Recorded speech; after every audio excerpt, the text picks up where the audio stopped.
And now I give the floor to the distinguished representative of Sri Lanka. Mr. President, we meet again under very grim circumstances where a besieged population continues to suffer under deprivation and bombardment, despite the collective voice of an overwhelming majority of the international community calling for a ceasefire and the provision of humanitarian aid.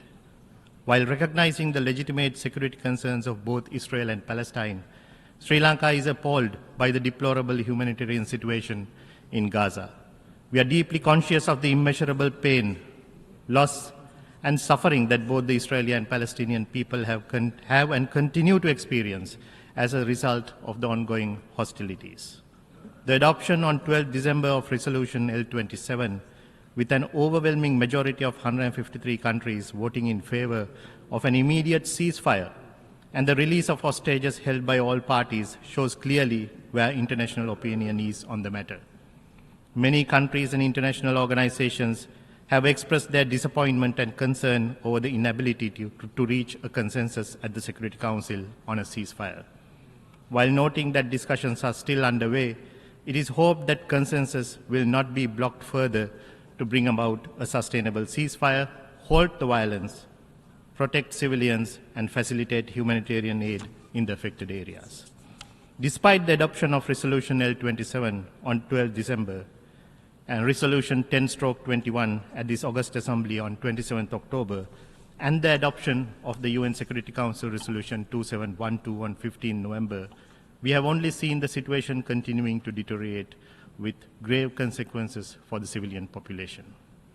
The resolution adopted on 12 December focused on the UN Secretary General's call invoking Article 99 of the UN Charter, the letter of 7 December by the head of UNRWA, and expressed concern at the humanitarian situation in the Gaza Strip, emphasized the need for the protection of civilians, both Israeli and Palestinian, called upon all parties to exercise maximum restraint, demanded an immediate ceasefire, the unconditional release of hostages held by all parties, and reiterated the demand for all parties to comply with their obligations under international humanitarian law.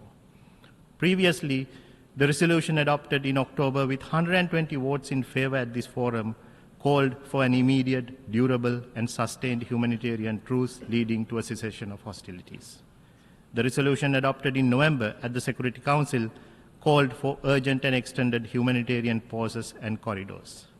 It further called for the immediate and unconditional release of all hostages held by Hamas and other groups, especially children, as well as ensuring immediate humanitarian access, as well as a call on all parties to refrain from depriving the civilian population in Gaza of basic services and aid.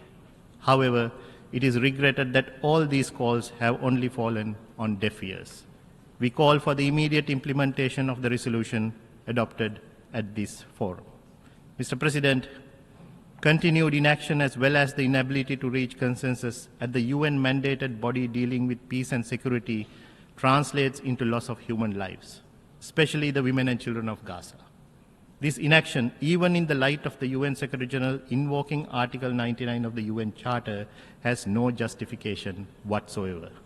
The Secretary General, in his letter addressed to the Security Council, termed the situation being at a breaking point, noting that there is a high risk of the total collapse of the humanitarian support system in Gaza, which would have devastating consequences. He particularly stressed that there is clearly a serious risk of aggravating existing threats to the maintenance of international peace and security.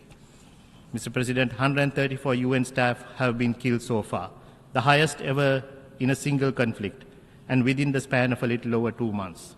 The Commissioner General of UNRWA, Philip Lazzarini, called this the darkest hour in the agency's 75-year history and informed by letter that the humanitarian situation is now untenable. The suffering faced by the helpless Palestinian civilians in Gaza, especially children and women, must stop now. Calling for a ceasefire and the provision of humanitarian assistance to the population of Gaza is in no way condoning the attacks of 7th October on Israeli civilians. Sri Lanka condemns terrorism in all its forms and manifestations. We recall that the UN Secretary General in his message for the International Day of Solidarity for Palestinian people this year stated that he has been, and I quote, very clear in my condemnation of the terror attacks by Hamas on 7th October. But I have also been clear that they cannot justify the collective punishment of the Palestinian people, unquote. Mr. President, the terror attacks of 7th October by Hamas cannot justify the constant bombardment of civilian infrastructure and the continued killing of women and children. It is in this context that Sri Lanka co-sponsored draft resolution L27. We reiterate our call for the need to avoid double standards and urge the international community to present a united front and a collective voice at this critical juncture and prevent any further expansion of hostilities. We must prioritize the well-being and security of all individuals involved and work towards a peace that ensures the safety, dignity, and rights of both Israelis and Palestinians.